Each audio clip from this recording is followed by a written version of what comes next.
Ephata, be open. One of my classmates asked me, "Why Ephata?" And I answered, "Tapno silurukat ti matak nga magmisa, hanga kalaidi nga matmaturog. Tanuhan niyo madamdamag kahabsat, iti college na, naliingak ka nga maturog ti chapel. Kas kunada, extension ti bed ko kanu ti chapel. Kas nga ron iti kinanayin kong ibagbaga kadagiti kang klase. I'm not sleeping. I'm just resting with the Lord." Kidding aside, my brothers and sisters, why Ephata? It is because everything that happened in my life is all about love, mercy, and openness. God does not only open my eyes, my ears, my mouth, but He opened my entire being to follow Him through this vocation. He gave me the grace to be opened in order for me to pattern my will to His will and my plan to His plan. After 26 years, the parish of Saints Peter and Paul is once again gifted with another priest. In the context of the diocese as a whole, this is the second year that we are having ordinations to the priesthood, 3 this year, which will be followed successively through the next 6 years at the least.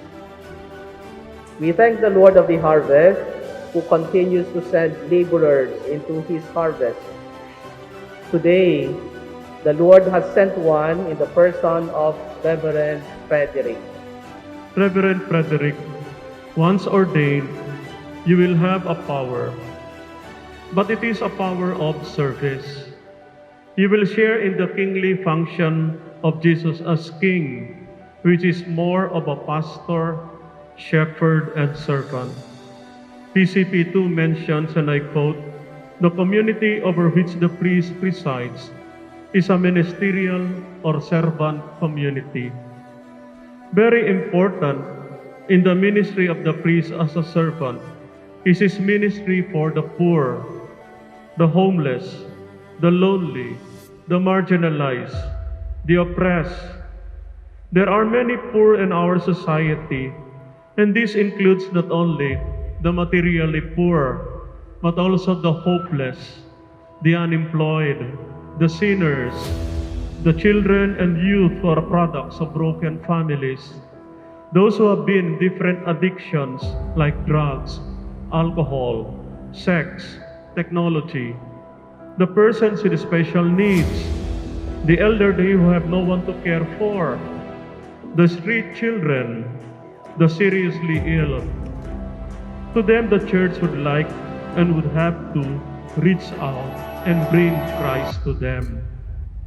The Catechism for Filipino Catholics poses some challenges for the ordained ministry on this model of the Filipino Church. First, it says that, and I quote, "Those who cannot pay the usual stipends or stole fees because of poverty will not be deprived of the sacraments or other spiritual services." It is our duty to be of service, most especially to the poor. The poor will remember the beautiful act that you have rendered to them, and they will not forget even the small acts of kindness given to them. Remember that we, the ordained, are only God's instruments. We celebrate the sacraments in the name of Christ. Second challenge, pastors, and I quote, will give preferential attention and time to those who are poor, and generously share of their property, and make them recognize the love of the Lord for them, despite their poverty. There are a lot of materially poor in our country. How they wish they could uplift themselves from poverty, but somehow they cannot. Your compassion for the poor should move you into action. You will need to devise your own program for the poor by sharing your own personal resources. A program like supporting one or two youth for their college education in a public tertiary institution, for example. Make it a habit to give and not only to receive. Third, a quote, through pastoral immersion, pastors will gain first-hand knowledge of the life situation of the poor among their flock and courageously defend and vindicate the rights of the poor and oppressed, even when doing so will mean alienation or persecution from the rich and powerful. Only when you are immersed in the life situation of the poor will you know the different lived experiences of the poor. Only when you listen to their different stories, you will be able to reflect on this and allow yourself, together with the leaders of the communities, to speak against the social sins and evil structures that enslave the poor. Fourth, this also means, and I quote, pastors will practice preferential reliance on the poor in the work of evangelization by learning how to be with, work with, and learn from the poor who will themselves become evangelizers. End of quote. The poor have something to give, and the rich have something to receive.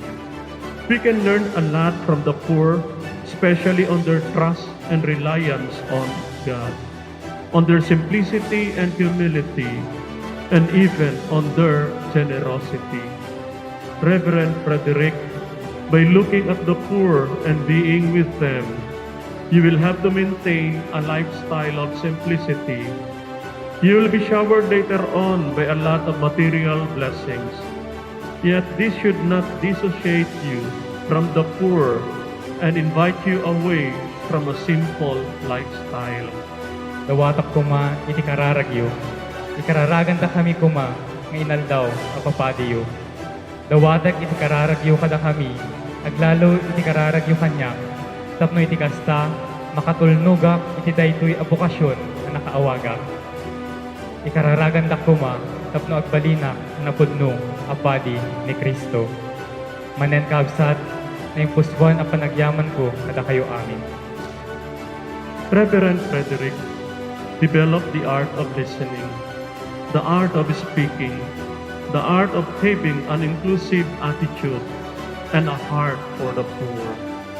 You can be aided on this growth if daily you encounter Christ in prayer, who listens to you in your different situations. Listen to Him and His Word during the period of silence. Contemplate on the stories of the Gospel, particularly those when Jesus was with the poor. Continue practicing this and ask for the grace that you grow on this spirituality of and for the poor.